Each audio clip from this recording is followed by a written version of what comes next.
Nkwaniriza nate gwe mukwano gwaffe atugoberera era nga nkujjukiza nti subscribe.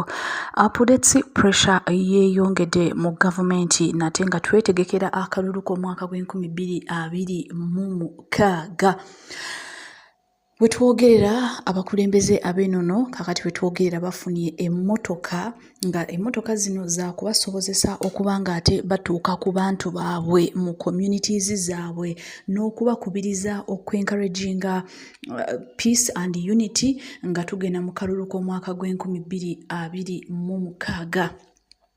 Vice President w'eggwanga lino erya Uganda Her Excellency Jessica Alupo ye yabadde ku mukolo guno ng'agenda maaso n'okuba nga awa abakulembeze ab'ennono emmotoka zaabwe ezigenda okuba nga zigonzaamu mu ntambula nga batuukirira abantu baabwe mu communities ez'enjawulo n'okubakubiriza okulonda mu mirembe, okulondera awamu, okwagalana nga twetegekera akalulu k'omwaka gw'2026.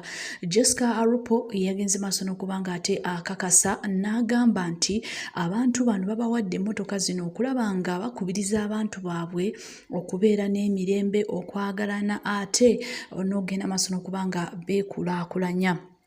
Ministry of Gender, Labour and Social Development ye yategese event eno era nekakasa nti etambula bulungi n'emmotoka zino nti zibeerawo wabula obwakabaka bwa Buganda bwo bwagenze maaso n'okuba nga bugaana emmotoka zino bo ne bugamba nti bulina enkola yaabwo engeri gye bakolamu ebintu byabwe yanjawulo era bo tebaalabiseeko ku mukolo guno nga gugenda maaso. Jessica Alupo yagenze maaso n'okuba nga abagamba nti babawadde emmotoka zino okusapootinga gavumenti okuba nga ate bakubiriza abantu okubeera n'emirembe nga twetegekera akalulu k'omwaka gw'2026. Kakati obubaka bwa President Museveni bwasomeddwa Jessica Alupo era yagenze maaso n'okuba nga agamba nti His Excellency Yoweri Kaguta Museveni emphasized that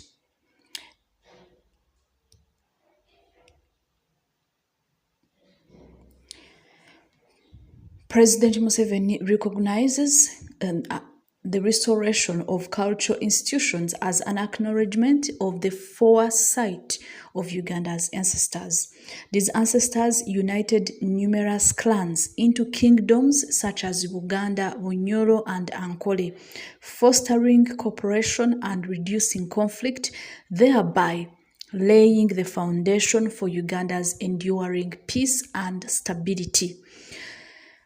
Obubaka buno obwa Pulezidenti Yoweri Kaguta Museveni ye omukulu yagenze maaso n'okuba nga abusoma era omukulu yayongeddeko n'agamba nti government remains committed to protecting cultural heritage sites and promoting cultural tourism as part of its broader development agenda. The president also praised cultural leaders as key partners in mobilizing citizens for social and economic development, applauding their contributions to education, health, and household income improvements. Kakati emmotoka zino ze bagenze maaso n'okuba nga bawa abantu bano za kubasobozesa okutuukirira abantu baabwe mu bwakabaka bwabwe n'okuba nga basupportinga enkola eya PDM, Parish Development Model, emyoga wealth creation ne programs endala eza gavumenti okulaba nga ziteekebwa mu nkola. Akati nga obunkenke bweyongedde nga twetegekera akalulu k'omwaka gw'2026 kakati ebyenjawulo bigenda maaso n'okuba nga bikolebwa era nga tuzze tulaba ebibiina eby'ebyobufuzi ebyenjawulo nga bijja bibaluka oluvannyuma lwa Kyagulanyi okuvaayo n'ateekawo ekya protest the vote 2026 nga bajja kuba nga ate bagaana akalulu. Kakati ebibiina eby'ebyobufuzi ebya opposition ebiwerako bigenze maaso n'okuba nga bitondebwawo era nga twalabye olunaku olw'eggulo ekibiina eky'omukulu Munyagwa nakyo nga ye akabonero ke lusaniya era Munyagwa yagambye nti ekirwanya abasinga ba politicians be tulaba kwe kulya bagenda mu parliament kulya era n'abalaga n'agamba nti kati bagenda sooka kulya okuba nga beeyongerayo. Kakati n'ebibiina ebirala ebyenjawulo nga kuliko ekibiina eky'omukyala Stesha Mayanja, ekibiina ekya Mathias Mpuuga, ekibiina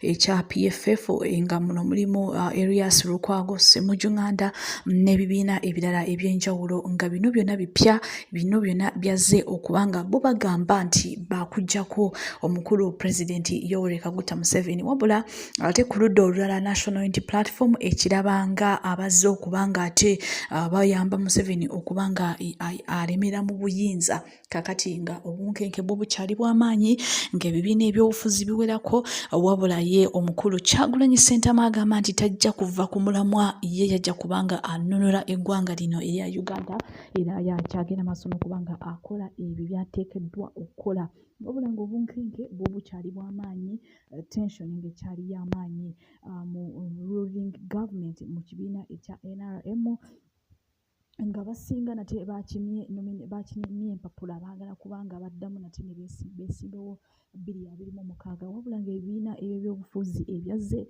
nabyo birina abantu baabwe era nga nabo balina amaanyi mangi, baagala okulaba nga ate bayingira mu gavumenti, bayingira mu parliament bakiikirire abantu baabwe. Stay tuned. I feel like I'm losing my mind. Is everybody in the world blind? Please, Lord, give me a sign, a sign. I feel like I'm losing my mind. Is everybody in the world blind? Please, Lord, give me a sign, a sign. I wanna be the greatest. Everybody on their fake shit. I look around and feel like everybody is the fakest. I make this every day and I'm impatient, hoping one day I blow up from the basement. Statement, the top is so vacant. I don't hear shit that I think is amazing. Waiting for my day when I'm playing sold out shows for 1,000 faces. Hey, give me that crown, get in my way and to be put down. It ain't your place, no, this my town. If I want that shit, then I'll get it right now. I'm losing it, the noose it fits. I'm losing shit, a stupid myth. You choose to live or choose to dip. You choose to fight or lose your grip and lose a gift. I feel like I'm losing my mind. Is everybody in the world blind? Please, Lord, give me a sign, a sign. I feel like I'm losing my mind. Is everybody in the world blind? Please, Lord, give me a sign, a sign. Yeah. There's no mercy in this world, just hunger-thirsty persons in different versions. Each new update, that shit worsens. Why? Pull back the curtain and you'll see the different vermin. We all have different burdens that all seem to cause disturbance. Yo, so do me a favor, don't treat me like a neighbor. Don't need the different flavors of your problems just to savor. I've got my own issues, I need a comb to get through. Don't need to groan with you, just go get your own tissue. I feel like I'm losing my mind.